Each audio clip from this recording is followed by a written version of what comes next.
Bismillahirrahmanirrahim.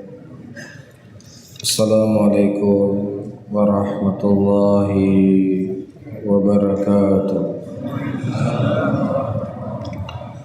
Alhamdulillah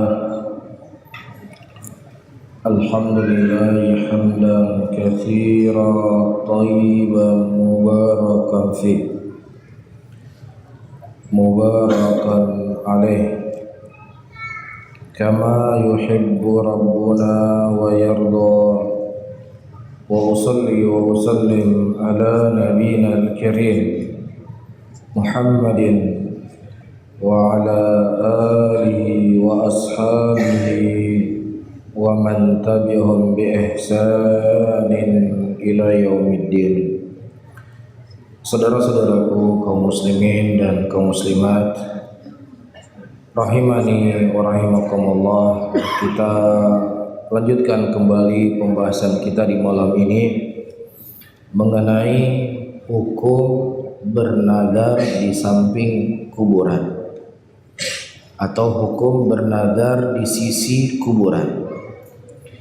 Dan telah kita jelaskan pada pertemuan yang lalu, di dalam pandangan ulama madhab, di antaranya madhab Hambali, mereka mengharamkan untuk bernadar di samping kuburan, kecuali ternukilkan dari madhab Al-Hanafiyah. Mereka berpendapat kalau seandainya seseorang bernadar di samping kuburan untuk Allah, bukan untuk kubur, tetapi dia membagi-bagikan makanan misalnya di samping kuburan, ini dibolehkan dalam mazhab Hanafi. Namun disebutkan oleh Syekh di sini, waqad saraha fuqaha'ul Hanabilah bi adami jawazin nadar lil qubur wa in kana asl nadar lillah lakin qusida nadir lil ihda fil ilal qabri. Dari ulama Hanabilah itu Hambali, mereka dengan jelas mengatakan tidak bolehnya seseorang bernadar di kuburan, walaupun misalnya dia bernadarnya untuk Allah, ya, akan tetapi memberikan hadiah kepada pemilik kubur, ini tidak dibolehkan. Ya, dan tentunya kita sebagai umat Muhammad SAW, ketika mengatakan ini boleh, ini tidak boleh, kita butuh dalil. Apa dalil yang dijadikan oleh Hanabilah tidak bolehnya seseorang bernadar di sisi kuburan walaupun dia bernadar untuk Allah? Di sini disebutkan beberapa dalil. Yang pertama, dan insyaallah mungkin malam ini pembahasan kita hanya lanjutan dari pembahasan yang lalu, jadi tidak terlalu panjang. Mungkin malam ini dari sisa-sisa waktu kita bisa lebih banyak berdiskusi, tentunya sebatas kemampuan yang saya ketahui, dan saya tidak dibebani oleh Allah apa yang saya tidak ketahui. Iya. Dalilnya pertama adalah anna fi hadza ta'dhiman li ghairi ma 'azama Allah yushbihu ta'dhimul kuffar lil asnam. Iya. Ini adalah bentuk pengagungan kepada selain Allah. Dan ini menyerupai pengagungan orang-orang kafir di sisi berhala-berhala mereka. Makanya kalau kita melihat tempat ibadahnya orang-orang kafir, apakah orang Buddha, ataukah orang Hindu, ataukah orang Nasrani, pasti kita akan mendapatkan di tempat-tempat yang mereka anggap itu sebagai tempat keramat mereka, ditaruh buah di situ, ditaruh makanan di situ, atau yang semisalnya. Dan ini persis seperti yang dilakukan oleh mereka. Dan kita umat Islam tidak boleh menyerupai mereka. Iya, Rasulullah mengatakan dalam hadisnya, "Man tashabbaha biqaumin fahuwa minhum." Barang siapa yang seseorang menyerupai suatu kaum, maka dia termasuk dari kaum tersebut. Yang walaupun perkara dilakukan oleh mereka ada asal ibadah, namun kalau seandainya itu menyerupai dengan mereka tetap dilarang oleh Rasul. Ya, sebagaimana contoh yang pernah kita sampaikan, berpuasa pada tanggal berapa? 10 Muharram. Ya, atau hari Asyura. Hari Asyura adalah hari di mana Allah memerdekakan pengikut Musa dari kekangan Fir'aun, sehingga mereka disunahkan berpuasa pada hari itu. Dan Nabi SAW berkata, nahnu ahaqqu bi Musa, dan kami orang Islam lebih berhak kepada Musa dibandingkan orang-orang Yahudi kepada Musa.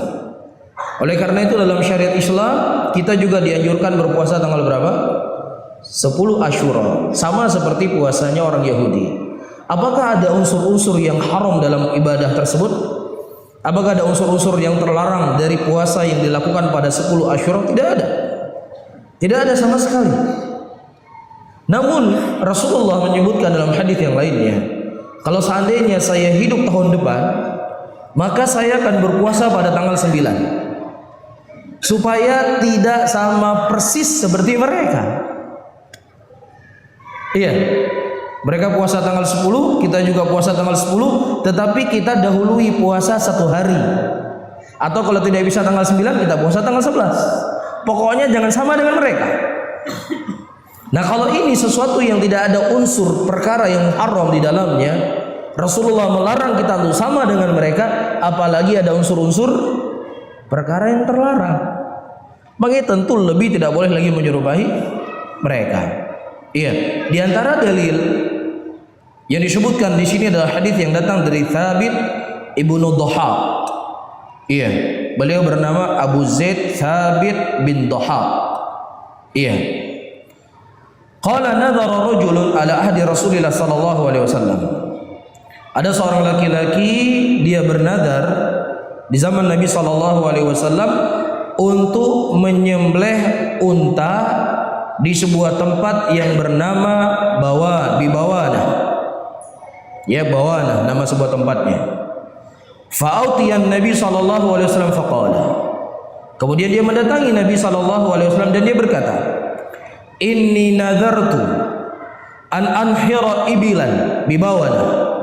Sesungguhnya aku bernadar untuk menyembelih seekor unta di Bawana, nama tempat. Qala Nabi sallallahu alaihi wasallam, maka Rasulullah bertanya kepadanya, hal kana fiha wathanun min awthanil jahiliyah yu'bad? Apakah di tempat tersebut ada berhala-berhala jahiliyah yang disembah di tempat tersebut? Qalu la, mereka mengatakan tidak ada ya Rasulullah. Qala hal kana fiha aidun min a'yadihim? Atau mungkin di situ ada perayaan-perayaan hari-hari besar mereka di situ. Haul, tanggal sekian peringati ini, nanti tahun depan diperingati lagi. Ada haulnya. Haul kan bahasa Indonesia kan. Kalau Aid itu bahasa Arab. Aid sesuatu yang dilakukan secara terus-menerus pada tanggal tertentu atau pada tempat tertentu. Kan haul juga begitu kan? Haul fulan, haul fulan, haul fulan dilakukan sama persis pada tanggal yang berulang-ulang. Ini diajukan oleh Rasul kepada sahabatnya. Kemudian mereka berkata, qalu la. Di situ tidak ada perayaan-perayaan orang jahiliyah. Faqala Rasulullah sallallahu alaihi wasallam, kemudian Nabi berkata, ufi bi nadrik, tunaikanlah nadarmu. Fa innahu la wafa li nadrin fi ma'siyatillah wala fi ma la yumlik ibnu Adam. Sesungguhnya tidak ada wafa, tidak ada pelaksanaan penunaian nadar yang itu bentuknya maksiat kepada Allah. Jadi kalau seandainya antum pernah bernadar, kalau seandainya saya begini, saya akan mencuri misalnya, atau saya akan mabuk-mabukan, atau saya pukul si fulan itu, ini tidak boleh ditunaikan karena itu nadar maksiat namanya. Atau nadar yang seseorang tidak dimiliki. Kalau seandainya saya sembuh dari penyakit saya, antum harus menyembelih 1 ekor kambing dan dibagikan ke fakir miskin. Jadi dia yang bernadar, dia tunjukkan menunaikan nadar kepada orang lain. Ini namanya apa? Ya, nadar yang tidak bisa dilaksanakan. Kalau seandainya saya sembuh dari penyakit saya nanti, maka mobilnya antum saya pakai selama 1 bulan pergi ke Medan misalnya. Nggak bisa. Karena ini nadar sesuatu yang tidak dimiliki olehnya. Dan ini tidak boleh ditunda, ini tidak ada keharusan untuk menunaikannya. Nah, dari sisi mana? pembahasan yang sedang kita bahas sekarang ini, tidak boleh seseorang bernazar di sisi kuburan walaupun tujuan dan niatnya untuk Allah. Kata Syekh di sini, wa hadza yadullu ala annahu law kana biha dzalika lamana'ahu minal wafa binadrihi. Dari hadis ini menunjukkan kepada kita, kalau seandainya di tempat tersebut ada perayaan-perayaan jahiliyah atau ada sesuatu yang disembah selain Allah, pasti Rasulullah SAW akan melarang untuk menunaikan nazar di tempat tersebut. Ini sisi pendalilannya. Jelas kan? Jelas di sini. Jadi kita tidak boleh dekat-dekat di tempat orang-orang musyrikin, mereka menyembah kepada selain Allah. Jadi tidak ada wisata religi perginya ke Candi Borobudur. Ya, di sebuah candi, di Candi Borobudur itu ada satu foto patung Buddha. Jadi kalau seandainya kita masukkan tangan kita dan patung Budanya bisa kita pukul, pegang-pegang, itu semua hajat kita akan tertunaikan. Ya, kalau dia punya tujuan seperti ini lebih parah. Tapi cuma sekedar datang-datang ke tempat tersebut tidak dibenarkan. Karena ini tempat apa? Tempat yang dimana Allah Subhanahu wa taala khawatirkan akan mendatangkan bala kepada kita. Karena tempat tersebut digunakan menyembah kepada selain Allah. Iya, kita harus menjauh dan menghindar di tempat-tempat tersebut. Baik. Kemudian, saudara-saudara kaum muslimin dan muslimat yang dirahmati oleh Allah, ternukilkan di dalam sebuah riwayat yang sahih dari Umar bin Khattab radhiyallahu taala anhu, Umar bin Khattab pernah sholat di gereja. Ini masalah yang dibuat kita. Rasulullah melarang kita bernazar, menyembelih, berkurban di tempat orang-orang musyrikin di situ menyembelih. Sementara ternukilkan dari Umar bin Khattab, beliau sholat di gereja. Iya. Nah, bagaimana cara kita menjamak di antara dua riwayat yang seakan-akan bertentangan? Pertama, perlu untuk kita pastikan apakah riwayat dari Umar bin Khattab tersebut sahih ataukah tidak sahih. Penting untuk kita ketahui. Dan ternyata apa yang dilakukan oleh Umar bin Khattab ini beritanya adalah riwayatnya adalah riwayat yang sahihah. Beliau pernah sholat di gereja. Kemudian para ulama membahas gereja yang digunakan oleh Umar bin Khattab untuk sholat di situ, ya, itu disyaratkan oleh sebagian mereka gereja itu pada waktu itu semua berhala-berhala atau gambar-gambar yang disembah selain Allah itu semua sudah dimusnahkan. Jadi kalau seandainya seseorang itu sholat di gereja masih ada simbol-simbol kekufuran di gereja tersebut, maka tidak dibenarkan. Iya. Namun apa jawabannya? Di sini orang Nasrani beribadah nggak di situ? Dia beribadah. Orang musyrikin ketika mereka beribadah di kuburan, Rasulullah melarang untuk kita berkurban di situ. Kenapa Umar bisa sholat di gereja dalam keadaan itu juga tempat ibadah mereka? Iya, dijawab oleh para ulama. Di antaranya dijawab oleh Syekh Shalih Al-Syekh di dalam kitab beliau syarah Kitab Tauhid. Ya, Syekh Shalih Al-Syekh beliau adalah Menteri Agama Arab Saudi. Ya, Menteri Agama Arab Saudi. Beliau ulama besar di negeri Arab Saudi. Iya, doktor, beliau profesor. Iya. Beliau menjawab, orang-orang musyrikin ketika mereka menyembelih itu bentuknya sama seperti sembelihannya orang-orang Islam, nggak ada bedanya. Potong begini, dia potong begitu, sama cara memotongnya pada waktu itu ya. Tetapi niatnya yang berbeda. Kalau musyrikin mereka menyembelih untuk selain Allah, adapun mukminin mereka menyembelih untuk Allah. Ya, nah ini akan menjadi iltibas bagi manusia, akan menjadi kegambangan bagi manusia. Sama ini sembelihan yang ada bedanya, bentuknya sama persis. Berarti boleh kalau bentuk ibadah orang musyrikin tersebut. Dikhawatirkan apa? Iltibas. Apa itu iltibas? Ada terjadi kekaburan bagi muslimin. Adapun salat di gereja, ibadah yang dilakukan oleh orang Nasrani di gereja-gereja mereka itu berbeda dengan ibadah yang dilakukan oleh siapa? Muslimin ketika mereka sholat, ada rukunya, ada sujudnya. Adapun Nasrani ketika mereka melakukan ibadah di gereja mereka, tidak ada ruku dan sujudnya. Beribadah yang berbeda antara satu dengan yang lainnya. Dan di sini tidak dikhawatirkan terjadinya apa? Iltibas. Ya, dikhawatirkan tidak terjadi apa? Kerancuan di tengah-tengah muslimin karena ibadahnya ibadah yang berbeda. Makanya ayyuhal hadirun wal hadirat yang dirahmati oleh Allah, banyak gereja-gereja di luar negeri, di Eropa, di Australia, karena memang sudah tidak ada lagi jamaat mereka yang beribadah di situ, dijual. Ketika dijual, dibeli oleh kaum muslimin, dijadikan apa? Masjid. Boleh atau tidak? Boleh. Tapi dengan syarat apa? Salibnya harus dibuang. Ya, foto-foto Bunda Maria harus dibuang, atau foto-foto Yesus harus dibuang. Apa saja yang menjadi ciri khas mereka itu harus dibasmikan. Atau apa yang menjadi lambang-lambang mereka, misalnya di gereja itu ada salib, itu dicopot, diganti dengan yang menjadikan ciri khas ibadahnya muslimin. Jadi paham ya? Karena ibadah gereja tersebut ya tidak ada najis di situ. Dalam arti kata setelah dibersihkan semuanya kan nggak najis kan? Semennya najis atau enggak? Nggak najis. Yang najisnya gereja itu salibnya, patung-patung yang ada di situ, gambar-gambar yang ada di situ, yang disembah untuk selain Allah. Nah, itu yang dihilangkan. Adapun bangunannya itu suci. Ya, Rasulullah mengatakan dalam hadisnya, "Innama ju'ilal arda masjidan wa tahura, fa inna ummati yudriku shalah falyusalli." Bahwasanya bumi ini dijadikan untuk umatku suci semuanya. Di mana saja di antara umatku mereka ingin untuk menunaikan sholat, maka silakan mereka melakukan sholat di mana saja, kecuali dalil yang mengecualikannya. Misalnya apa? Di kandang unta, ya, atau misalnya di mana? Di toilet, atau misalnya di mana? Di kuburan. Selama tidak ada dalil, maka dibolehkan. Iya. Kemudian yang kedua, anna nadhra lisadana wal mujawirina al-akifina ilal qabri. Yang kedua, bernadar untuk sadanah. Sadanah ini juru kunci.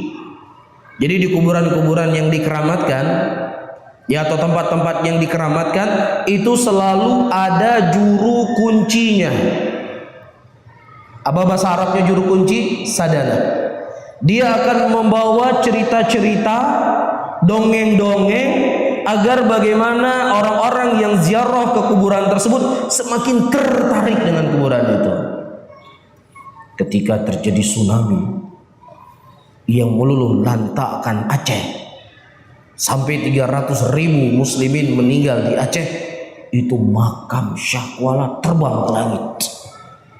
Terbang ke langit. Dijaga oleh Allah. Inilah wali dari wali Allah. Diangkat. Ya, sudah selesai, diturunkan lagi.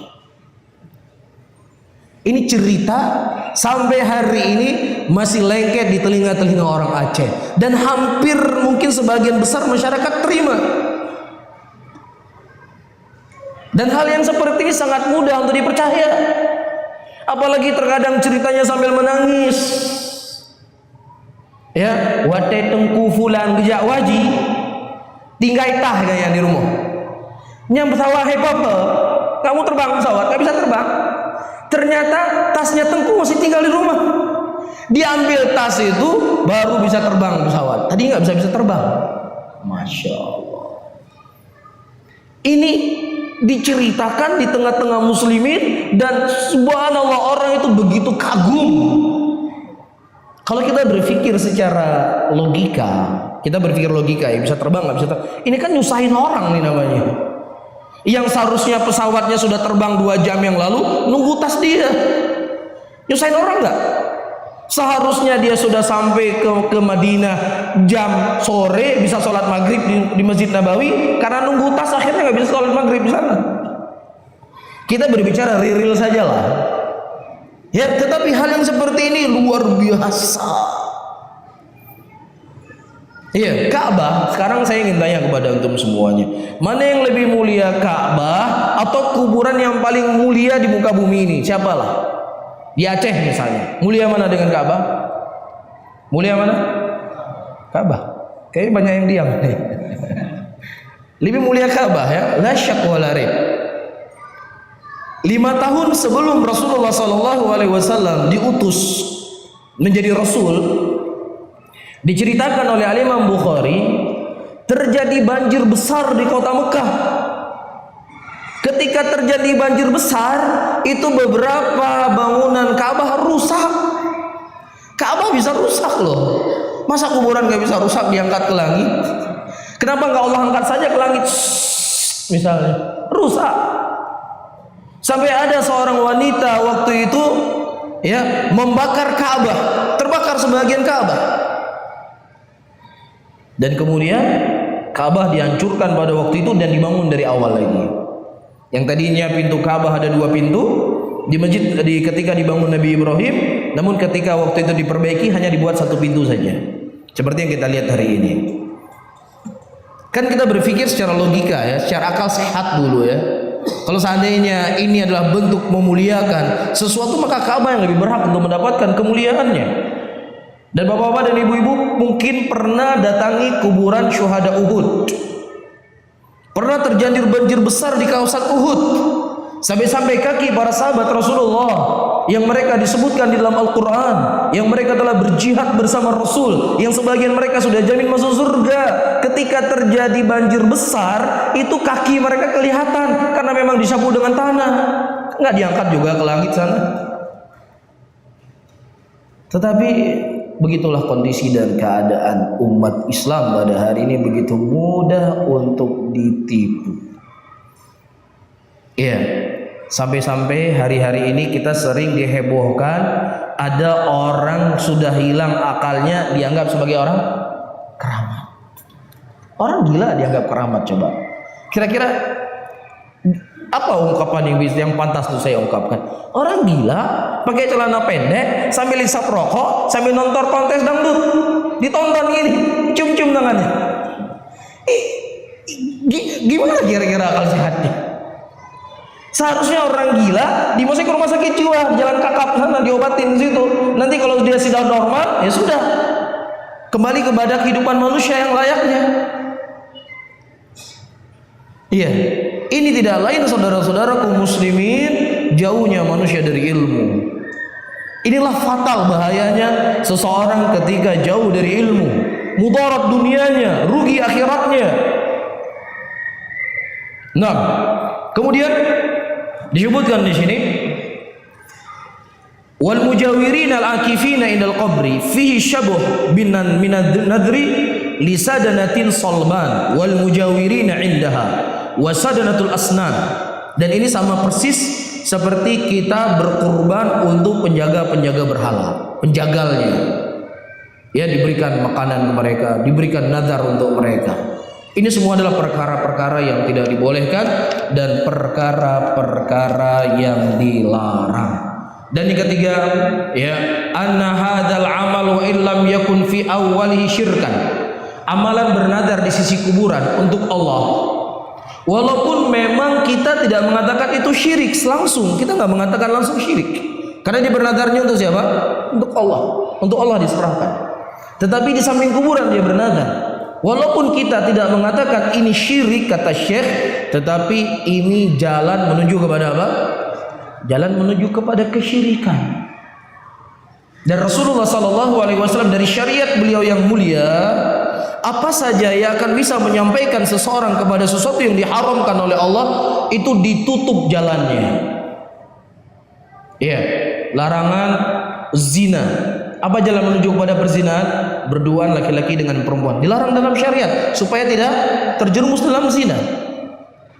Iya, syirik, perbuatan yang diharamkan dalam syariat Islam. Ada jalan-jalan menuju kepada kesyirikan. Apa itu misalnya?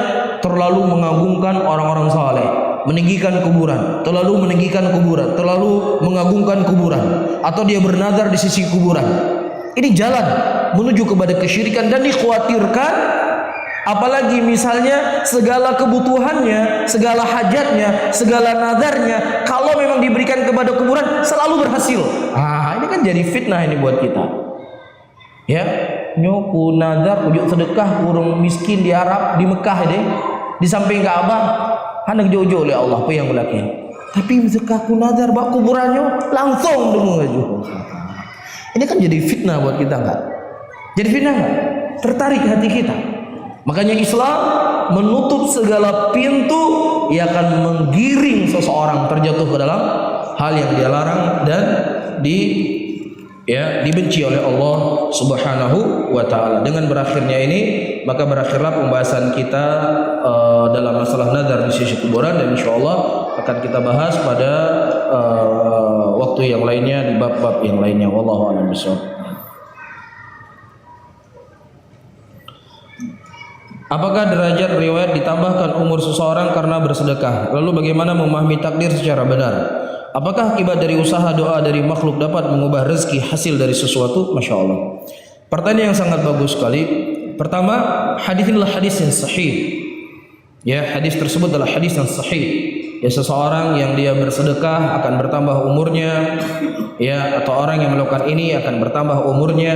Namun Al-Imam Ibnu Qayyim rahimahullah di dalam kitab Ad-Da' wa Dawa, beliau membawa beberapa pendapat para ulama di dalam mengumpulkan ucapan-ucapan mereka mengenai masalah ini. Kesimpulannya, ya, saya bahasakan dengan bahasa saya. Misalnya seseorang ditakdirkan hidup di dunia ini 60 tahun.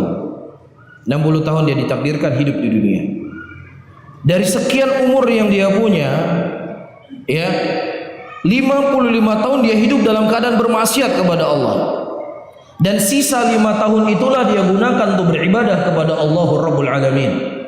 Maka hakikat umur yang dia punya 60 tahun atau 5 tahun? Hakikat umur yang dia punya berapa tahun? 5 tahun. Karena Allah Subhanahu wa taala menyebutkan sebuah ayat di dalam Al-Qur'an yang artinya ada di sana mayat-mayat yang berjalan. Ada enggak mayat yang berjalan? Disebutkan oleh Allah ada mayat-mayat yang berjalan, yaitu fisiknya hidup, fisiknya sehat, tapi hatinya mati. Tidak pernah ruku kepada Allah, tidak pernah sujud kepada Allah, tidak pernah beribadah kepada Allah, selalu dia bermaksiat kepada Allah. Ini adalah mayat-mayat yang berjalan.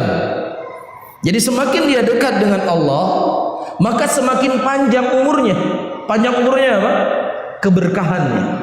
Jelas ya? Dia punya umur 60 tahun. Nah, di antara umur 60 tahun, 40 tahun dia gunakan untuk melakukan ketaatan. Maka berapa umur dia punya? 40 tahun. Tapi kalau seandainya dia punya umur 60 tahun, 1 tahun dia gunakan untuk taat kepada Allah. Berapa tahun dia hidup? 1 tahun. Bisa difahami?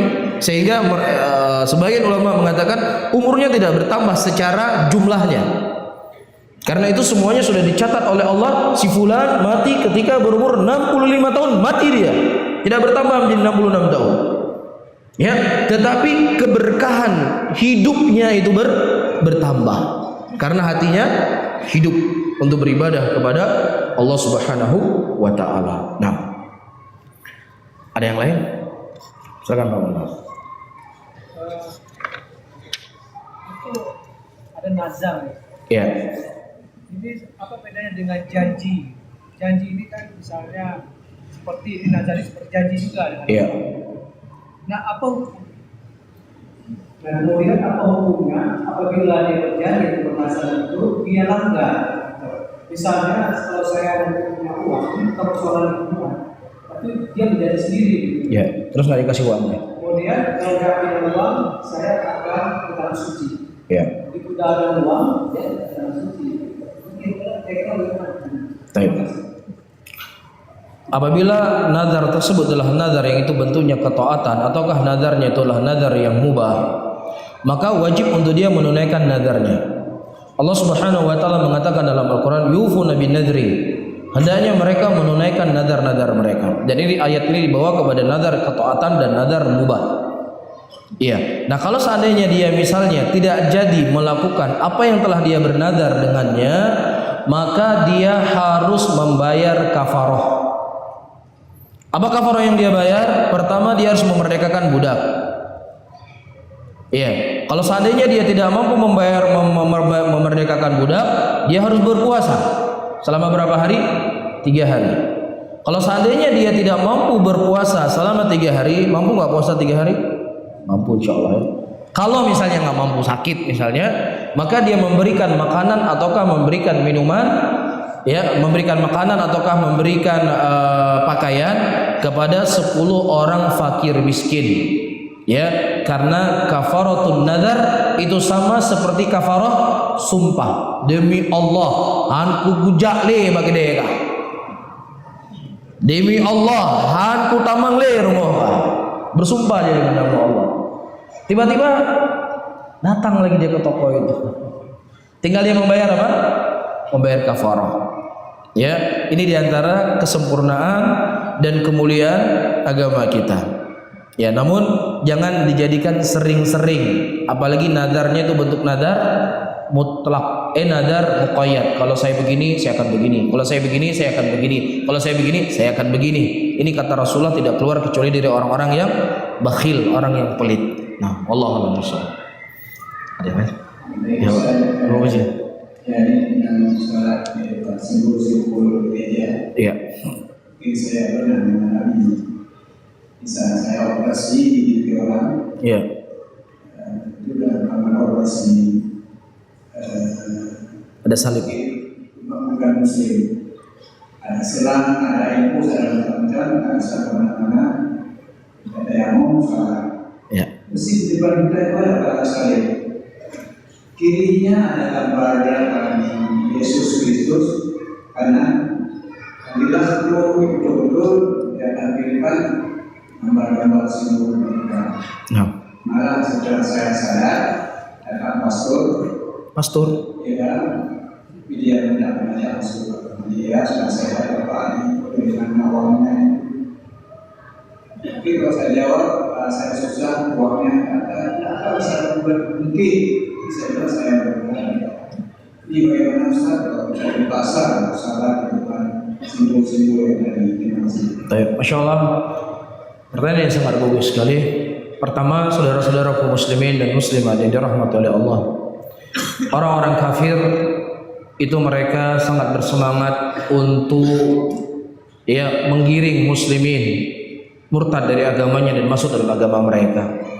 Dan Allah telah membongkar kedok mereka dari langit ketujuh. Walan tardu ankal yahud walan nasara hatta tattabi'a millatahum. Tidak akan pernah rela dan ridho orang-orang Yahudi sampai kalian dan Nasrani sampai kalian semua mengikuti agama mereka. Bahkan sesuatu yang paling berharga yang mereka miliki, yang mereka memang hidup untuk itu, yaitu untuk uang, tetapi mereka siapkan, keluarkan uang mereka sebesar apapun jumlahnya agar bagaimana muslimin bisa murtad dari agamanya. Innal ladzina kafaru yunfiquna amwalahum. Sesungguhnya orang-orang kafir mereka menginfakkan harta-harta mereka untuk menghalangi manusia dari jalan Allah Subhanahu wa taala dan dari jalan yang dari pergerakan-pergerakan yang sangat masif. Dari kalangan orang-orang misionaris mereka membangun rumah sakit. Hampir di mana saja kita dapatkan rumah sakit orang-orang Nasrani. Dan ini jalan yang paling mudah dan paling cepat dan paling luas untuk memurtadkan orang Islam. Karena ketika seseorang itu sakit, mau nggak mau dia akan pergi kemanapun dia bisa mengobati penyakitnya. Dia tidak akan berpikir sekian kali, datang masuk. Siapa yang berikan gratis? Ayo silahkan. Pasti dia akan terima karena kondisinya sakit. Disitulah masuk mereka pelan-pelan dan terbukti seperti disampaikan tadi. Ya, mereka punya semangat yang luar biasa. Makanya orang-orang yang punya kelebihan rezeki dari kalangan muslimin juga membentuk rumah sakit Islam. Ya, dan memberikan apa yang bisa mereka berikan agar saudara-saudara kita muslimin yang sedang sakit itu ada perhatian lebih. Terlebih orang-orang fakir dari kalangan mereka. Jangan sampai saudara-saudara kita mati di atas kekufuran. Iya. Kemudian inti yang ditanya tadi, ya, di sana memang terjadi perselisihan pendapat di kalangan para ulama Islam. Apakah kita harus menghilangkan simbol-simbol tersebut? Nah, secara hukum asal kita harus menghilangkan simbol-simbol tersebut. Ya, dan kita juga tidak akan merasa nyaman sholat di situ ada salib, ada Yesus dan lain sebagainya. Nah, kalau memang mungkin dan kalau seandainya kita mungkin dan kita berusaha sekuat tenaga untuk kita meminta agar ini semua diturunkan. Kalau seandainya memang tidak mungkin itu diturunkan dan mereka tidak memberikan izin dan waktu sholat itu sudah masuk, Allah mengatakan fattaqullaha mastata'tum. Beribadahlah kamu kepada Allah semampu yang bisa kamu lakukan. Ibadah sholat harus segera dilakukan. Iya, dan kondisinya misalnya kita sakit tidak akan mungkin bisa bergerak di tempat tersebut, ya sudah kita sholat di mana kita bisa kita sholat. Misalnya antum terkurung di toilet ini. Iya, HP mati, digedor-gedor nggak ada yang buka. Dari pagi sampai maghrib. Berapa waktu sholat lewat? Duhur, asar, maghrib. Nggak ada yang buka pintu. Iya, sholat di toilet nggak boleh. Tapi ketika dalam kondisi seperti ini, Dibenarkan karena darurat. Ad-darurah yabih mahdurat. Darurat itu membolehkan sesuatu yang terlarang. Ya, wallahu a'lam bissawab. Ada yang lain? Nah, silakan.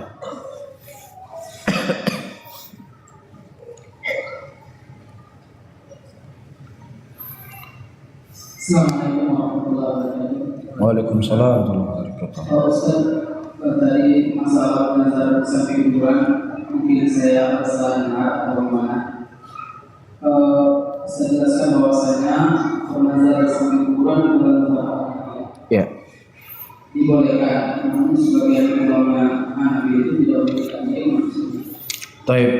Nah, ini sebagaimana yang sudah kita sampaikan pada pertemuan yang lalu, ya, para ulama dari mazhab Hambali dan juga para ulama yang lainnya, mereka dan juga Hanafi di sini dilarang bernazar ya untuk kuburan. Enggak boleh. Karena nazar itu bagian ibadah. Tidak boleh ibadah diserahkan kepada selain Allah. Namun dikecualikan dalam mazhab Hanafi, kalau seandainya seseorang bernazarnya untuk Allah, saya kalau sembuh dari penyakit saya, ya, karena Allah saya bernazar memberikan ya makanan kepada fakir miskin di samping makam fulan. Saya buat kenduri di makam fulan. Kalau seandainya saya sembuh dari penyakit saya dan ini nadarnya untuk Allah.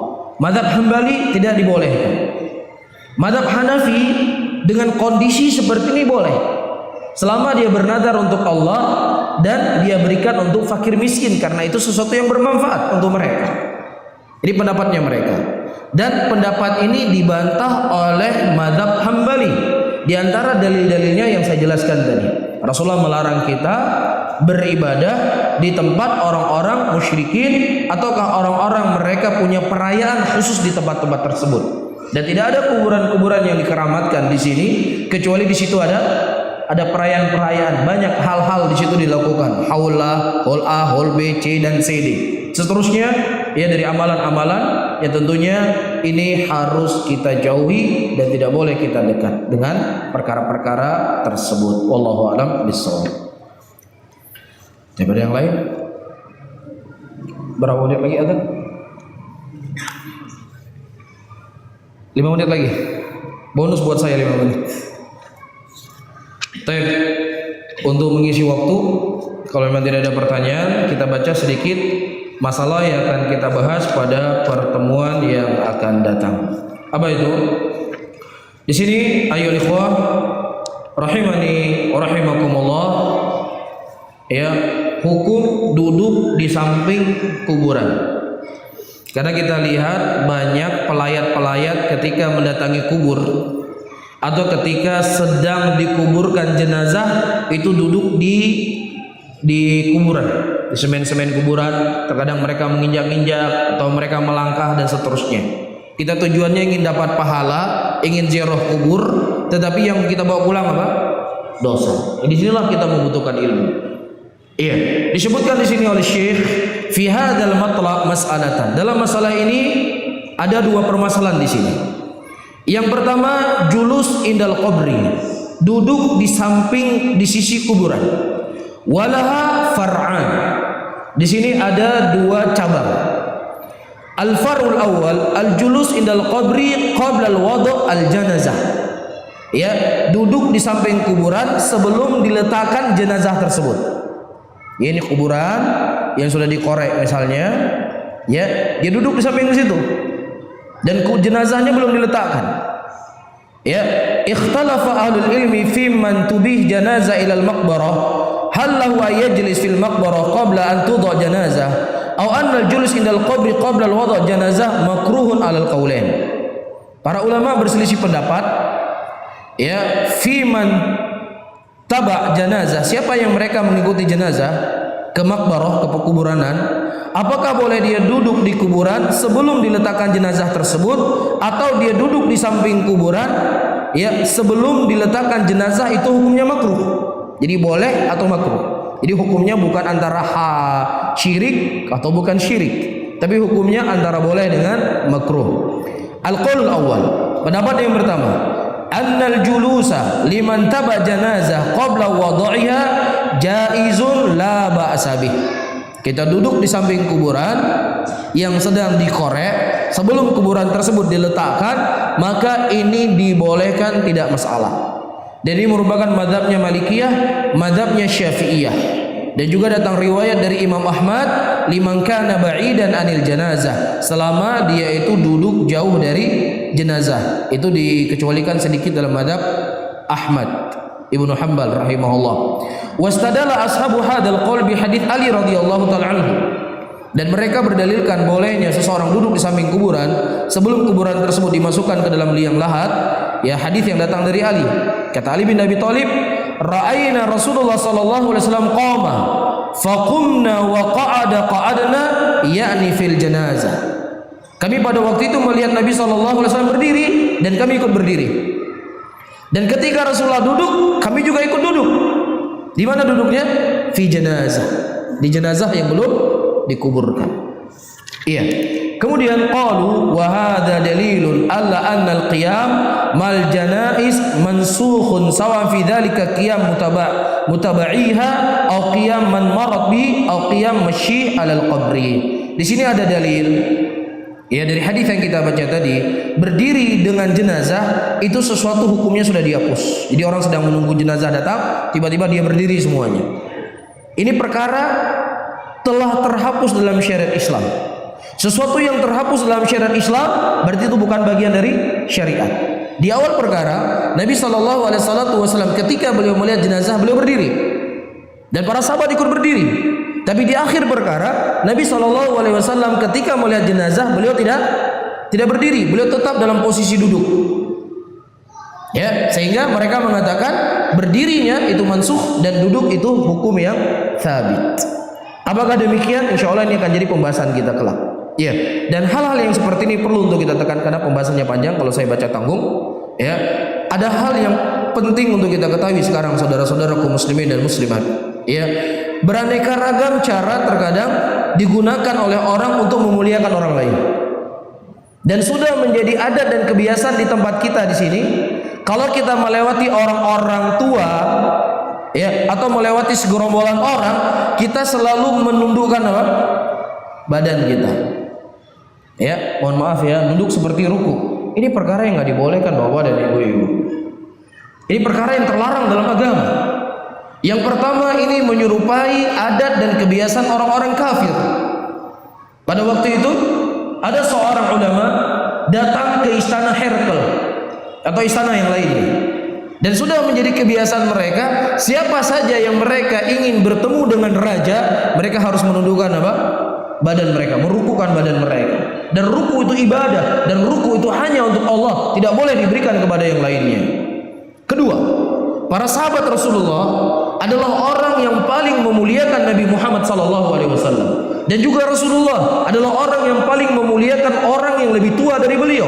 Bahkan beliau mengatakan, laisa minna man lam yarham saghirana wa la yukir kabirana. Bukanlah bagian dari golongan kita orang-orang yang mereka tidak merahmati orang-orang kecil di bawah kita dan tidak memuliakan orang tua di kalangan kita. Dan tidak ternukilkan satu riwayat pun bersamaan cintanya para sahabat Nabi SAW kepada Rasulullah, dan bersamanya Rasulullah memuliakan orang yang lebih tua dari beliau, beliau merukukan badannya ketika melewati orang yang lebih tua dari beliau. Bahkan kita datang dalil Rasulullah melarang untuk kita membukukan badan kita sebagai bentuk memuliakan orang lain.